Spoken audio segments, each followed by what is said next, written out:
ਤੁਹਾਡੀ ਮਾਂ ਦੀ ਕਿਸੇ में पिछा होकर मूवियां बनाओ अल्लाह का वास्ता साडा नुकसान ना करो यार मैं मूवी बनाने वास्ते आया बस सर साहब प्लीज रिक्वेस्ट तुम जरा करो थोड़े मेहमान ने मैं मेरा दिल नहीं करता कि मैं किसी को बारिश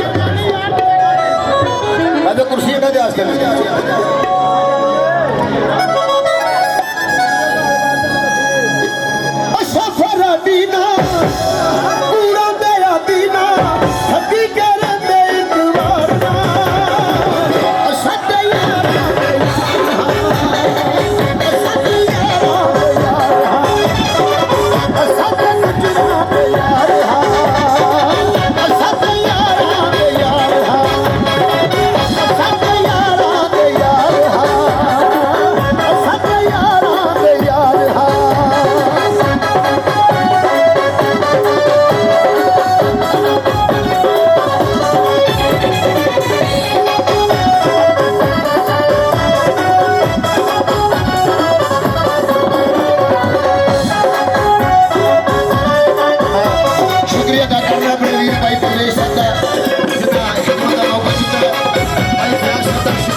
साढ़े फटकार भी गुजर